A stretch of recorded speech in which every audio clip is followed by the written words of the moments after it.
jumlah penutur atau perawi bervariasi dalam lapisan atau tingkatan sanadnya. Ya, contoh jalur periwayatan hadis. Contoh di sini ya, hadis Nabi. Ya, contoh hadis Nabi, contoh sanadnya.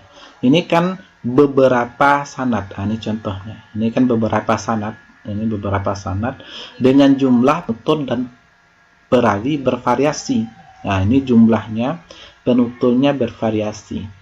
Ini ada 1, 2, 3, 4, ini 1, 2, 3, 4, 5. Nah, ini berbeda-beda orangnya.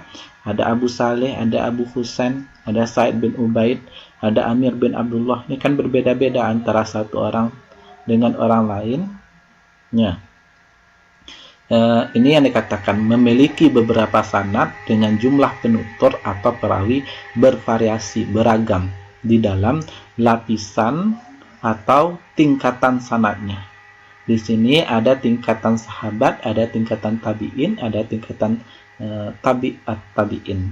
Nah, ini contohnya. Ini contoh dari rangkaian dari sanad, contoh jalur periwayatan hadis supaya Anda lebih memahami. Nah, ini dari sabda Rasulullah. Nah, dari Rasulullah bersabda sampai kepada sahabat. Nah, kemudian dari sahabat ke generasi selanjutnya. Nah, seperti kita dari nenek kepada ibu, dari ibu kepada anak, dari anak kepada cucu. Nah, seperti ini, dari generasi ke generasi. Ya, dari Rasulullah ke generasi selanjutnya yaitu sahabat, dari sahabat ke generasi selanjutnya yaitu tabi'in, dari tabi'in ke generasi selanjutnya tabi'at tabi'in, dari tabi'in ke generasi selanjutnya perawi, dari perawi dilanjutkan ke generasi selanjutnya penyusun hadis seperti Bukhari, Muslim, Sunan Abu Daud, Sunan An-Nasai, Ad-Darimi, At-Tirmizi. Nah, inilah yang dikatakan pesan secara berantai, sehingga hadis yang dari Rasulullah 15 abad yang lalu itu sampai informasinya kepada kita melalui kitab, melalui jasa-jasa sahabat tabi'in, jasa-jasa semuanya, melalui jasa penyusun hadis seperti Bukhari, Muslim, yang kitabnya itu dijaga itu sampai sekarang. Nah, dan antara sahabat tabi'in ini ada hubungan antara guru dengan murid. Nah, hubungan antara satu perawi dengan perawi yang lainnya. Nah, sahabat mempunyai murid tabi'in, tabi'in mempunyai murid tabi'in, tabi'in mempunyai murid perawi sampai murid selanjutnya. Dari satu murid ke murid yang lain, dari satu generasi ke generasi yang lainnya. Ya, contoh yang silsilah di keluarga, umpamanya di keluarga di sini. Nah, ini kan dari umpamanya saya, ada ibu, ada ayah. Ayah itu tentu punya nenek juga. Nenek itu dari pihak ayah. Yang ini punya nenek dari pihak ayah, yang ini mempunyai nenek dari pihak kakek. Nah, yang ini mempunyai nenek itu dari pihak kakek, punya pihak kakek. Begitu juga nenek nanti mempunyai kakek buyut, buyut dan lain sebagainya, kakek buyut. Nah, kakek buyut. Kemudian selanjutnya di sini, ya, pesan berantai nanti silsilah atau ranji dari keluarga, infografik silsilah itu silsilah atau keluarga. Nah, di sini informasinya. Nah, seperti inilah salah satu gambaran dari perawi itu, pesan berantai itu dari satu generasi ke generasi. Nah, seperti contoh di sini Rasulullah Shallallahu Alaihi Wasallam bersabda, barang siapa yang sengaja berdusta atas namaku, maka hendaklah ia bersedia menduduki tempat duduknya di neraka. Man kadzdzaba alayya muta'ammidan falyatabawa maq'adahu minan nar. Nah, ini dari Nabi Muhammad. Nah, dari Nabi Muhammad disampaikan kepada generasi selanjutnya, yaitu generasi sahabat Ali bin Rabi'ah, Anas bin Malik, Abu Hurairah, Abdullah bin Zubair. Dan dari generasi sahabat ini menyampaikan kepada generasi selanjutnya, Zaid bin Ubayyid, Abdul Aziz, Abu Saleh, Hamid bin Abdullah bin Zaid, ya sampai nanti hadis itu dibukukan. Seperti ini rantai periwayatan hadis. Lapisan dalam sanad itu disebut dengan tabaqah. Tabaqah adalah orang yang bersekutu pada satu urusan. Tabaqah diklasifikasikan menjadi tabaqah sahabat, tabi'in, dan perawi. Nah, ini contohnya. Nah, Muslim dan Bukhari ini tabaqah. Nah, tabaqahnya tingkat. Apa itu yang dikatakan tabaqah? Kita harus ingat dulu tabaqah itu apa. Yaitu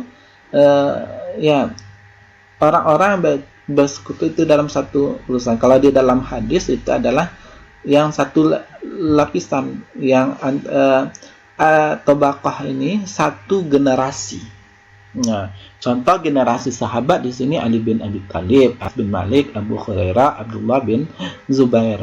Contoh di sini generasi tabi'in, di sini contoh Sa'id bin Ubaid, Abdul Aziz, Abu Saleh, Hamid bin Abdullah bin Zubair. Contoh tabaqah atau generasi perawi, yaitu penulis hadis ya, seperti Muslim dan Bukhari. Itu contohnya.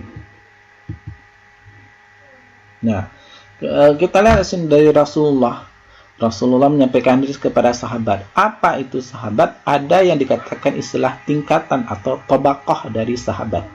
Tingkatan atau tabaqah dari sahabat yang pertama yaitu orang yang menerima hadis langsung dari Nabi seperti Abu Hurairah, Anas bin Malik, dan lain-lain. Nah, kemudian lanjut kepada tabi'in. Tingkatan tabaqah atau tabi'in. Yang kedua, yaitu orang yang menerima hadis dari orang yang menerima dari Nabi seperti Tawus, Mujahid, Sa'ad bin Al-Musayyab, dan lain-lain. Kemudian ada generasi selanjutnya, atba' tabi'in, tingkatan tabaqah ketiga, yaitu generasi sanad yang ketiga setelah Nabi seperti Amir bin Abdullah, Syarik, dan lain-lain. Kemudian ada tingkatan selanjutnya yaitu Syekh Ar-Rawi, tingkatan tabaqah keempat, yaitu generasi sanad yang keempat setelah Nabi, dan ketika dihitung dari bawah, ia adalah gurunya, periwayat orang yang menerima hadis dan membukukannya dalam sebuah kitab seperti Ibnu Abi Syaibah, Abdullah bin Saleh. Nah, ini contoh. Dan lanjut kepada rawi nanti, orang yang menulis hadis yang kitabnya nanti bisa sampai ke generasi kita sekarang seperti Sahih Bukhari, Sahih Muslim. Nah, contoh sanad hadis di dalam Sahih Bukhari umpamanya. Nah, ini kita temukan di sini. Ini contoh sanad hadisnya. Ini sanadnya. Nah, ini yang matan isi dari hadisnya. Nah, ini contoh sanadnya. Nah, ini contoh dari matan hadis. Innamal a'malu binniyat. Ini contoh dari matan hadis. Kemudian kita bahas manfaat atau argan pentingnya itu sanad dan isnad. Isnad memiliki kedudukan yang sangat penting dan agung dalam Islam dan umatnya. Hal demikian karena umat Islam menerima agama ini dari sahabat, sementara sahabat menerimanya dari Rasulullah SAW. Sedangkan beliau SAW mendapatkannya dari Allah, Tuhan semesta alam. Abdullah bin Abbas meriwayatkan bahwa Rasulullah SAW bersabda, "Tasma'una wa yusma'u minkum wa yusma'u mimman sami'a minkum." Artinya, kalian mendengar lalu didengar dari kamu dan didengar dari yang mendengar dari kamu. Hadis riwayat Imam Ahmad dan Abu Dawud dinilai sebagai sahih. Nah, seperti itulah yang sanad itu. sangat penting, kedudukan sangat agung, ya, karena dalam menerima agama itu mesti harus berhati-hati, ya, harus jelas orang yang menyampaikan agama itu dari mana ia dapatkan ajaran berkenaan dengan agama. Sanad termasuk bagian dari agama, ya. Tanpa sanad seseorang bisa mengatakan apa saja yang dikehendakinya, bahkan sampai berdusta atas nama Nabi. Yang kalau tanpa adanya sanad mudah saja orang mengatakan masalah sholat dan lain sebagainya. Ya, nanti yang akan terjadi adalah kesesatan umat, ya, menjadikan sesuatu yang bid'ah yang tidak diajarkan oleh Nabi. Jangan sampai hal ini terjadi, karena masalah agama ini masalah keselamatan, kebahagiaan dunia dan akhirat. Kalau tidak jelas sumber ajaran agama tersebut, ya nanti ya tidak ada jaminan nanti untuk keselamatan dunia dan akhirat. Makanya sanad itu termasuk bagian dari penting supaya tidak ada orang bisa mengatakan apa saja dikehendaki, seenaknya saja berkata dengan agama, ya, seenaknya saja mengatakan atas nama agama, ya. Harus ada sanad, yang mana sanadnya tersebut harus bersambung sampai kepada Rasulullah. Artinya dalam belajar agama itu, ya, itu kan harus ada sumbernya. Sumbernya itu dari mana? Ya, dalilnya mana? Ya, dalilnya dari Al-Quran mana, dari hadis mana? Ya, harus jelas di situ. Ya, itulah yang dikatakan ya, ittiba. Ya, kita beragama itu baik dalam sholat, dalam haji, dalam ibadah dan muamalah, ya kita mesti harus tahu dalilnya, mesti harus tahu apa hadisnya, apa dalilnya berdasarkan Al-Quran, apa dalilnya berdasarkan hadis, karena ini adalah masalah agama. Berkata Abdullah ibn Mubarak rahimahullah, sanad termasuk bagian dari agama. Kalau seandainya tidak ada sanad, maka siapapun bisa mengatakan apa yang dikehendakinya. Sanad adalah rantai rawi pembawa hadis yang menukilkan ucapan hingga sampai kepada orang yang mengucapkannya. Ali bin Abi Thalib radhiyallahu anhu berkata, lihatlah itu dari mana kamu mengambil ilmu, karena ilmu atulah agama. Harus berhati-hati kita mengambil, ya, ilmu, ya, salah satunya yaitu adalah ilmu agama. Ibnu Umar radhiyallahu anhu berkata, berhati-hatilah terhadap agamamu, sebab dia adalah darah dagingmu. Lihatlah dari mana kamu mengambilnya, ambillah dari orang yang istiqamah dan jangan mengambil dari orang menyeleweng. Para ulama hadis menilai bahwa kedudukan sanad dalam hadis ini sangat penting, karena hadis dipeloreh atau diriwayatkannya. Dengan sanad, suatu periwayatan hadis dapat diketahui mana yang dapat diterima dan ditolak, dan mana hadis yang sahih atau tidak untuk diamalkan. Sanad merupakan jalan yang mulia untuk menetapkan hukum-hukum Islam. Untuk pembagian hadis itu berdasarkan diterima atau ditolaknya. Nah, makanya hadis itu ada yang makbul, adalah hadis yang dapat diterima. Hadis yang benar pasti berasal dari Rasulullah, yaitu hadis sahih dan hadis hasan, dapat dijadikan sebagai sandaran hukum. Makanya dalam istilah hadis ada yang diterima, ditolak. Berbeda dengan Al-Quran. Kalau Al-Quran tidak ada yang ditolak, harus kita terima seluruhnya karena periwayatannya mutawatir, ya, sudah bisa dipastikan 100% berasal dari Allah. Sedangkan hadis ini berbeda, bersifat zanni, diduga kuat berasal dari Nabi. Karena sifat hadis itu tidak qat'i tetapi zanni, yang qat'i itu sudah bisa dipastikan. Makanya hadis terbagi dua. Ada hadis yang bersifat qat'i yang sudah bisa dipastikan berdasarkan dari Rasulullah setelah diteliti. Ada yang bisa zanni, Ya, tapi kaedahnya secara umum hadis ini bersifat dhani, diduga kuat berasal dari Nabi. Oleh karena itu mesti harus diteliti terlebih dahulu. Ya, untuk menentukan apakah hadisnya itu makbul atau mardud. Apakah hadisnya itu diterima atau ditolak. Apakah hadisnya tersebut benar-benar berasal dari Nabi atau tidak berasal dari Nabi.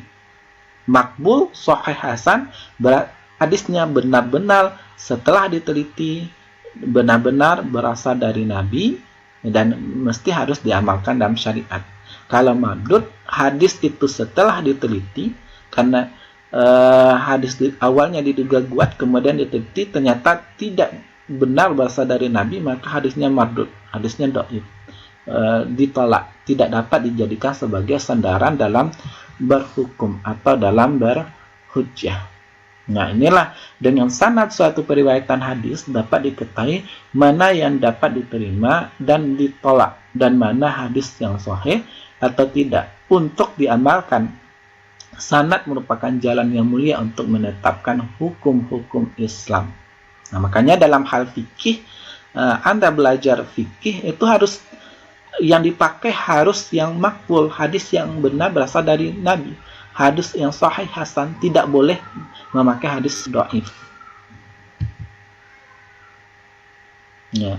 Andai kata salah seorang dalam sanad ada yang fasik atau yang tertuduh dusta, atau jika setiap para pembawa berita dalam mata rantai tidak bertemu langsung mustahil, maka hadis tersebut dhaif sehingga dapat dijadikan sebagai hujjah. Nah, ini contohnya. Ya. Ada sanad, ini adalah contoh sanad yang bersambung, ini ada contoh yang tidak bersambung, ini adalah contoh sanad yang terputus. Maka kita harus berhati-hati. Ya, kita harus mengambil hadis yang bersambung, yang benar-benar berasal dari Nabi. Ya, sanad ada yang fasik atau ada yang tertuduh berdusta, ya ada yang mata rantainya tidak bertemu langsung, ya maka hadis tersebut dhaif. Maka di sini dengan mempelajari sanad hadis kita akan mengetahui mana perawi yang fasik, orang menyampaikan hadis yang fasik, mana orang yang perawi yang tertuduh berdusta, mana orang yang pembawa beritanya yang tidak bersambung sanadnya. Itu kita akan mengetahui dengan mendalami sanad dari hadis itu sendiri.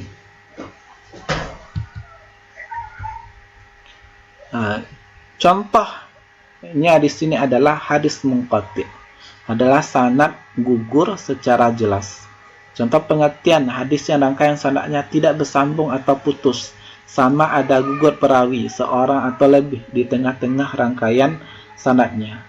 Contoh sanad terputus, Abu Kilabah tidak mendengar sendiri dari Aisyah karena mereka berdua tidak pernah bertemu. Ini jelas dapat dilihat melalui sejarah kematian yang jauh jarak di antara mereka berdua. Contoh Nabi SAW menyampaikan kepada Aisyah. Nah, Aisyah dengan Abu Kilabah itu tidak bertemu. Sanadnya terputus. Kenapa? Karena Abu Kilabah ini tidak mendengar sendiri dari Aisyah. Kenapa Abu Kilabah itu tidak mendengar itu dari Aisyah? Karena mereka dua tidak bertemu. Ini jelas dapat dilihat melalui sejarah kematian yang jauh jaraknya di antara mereka itu berdua. Nah,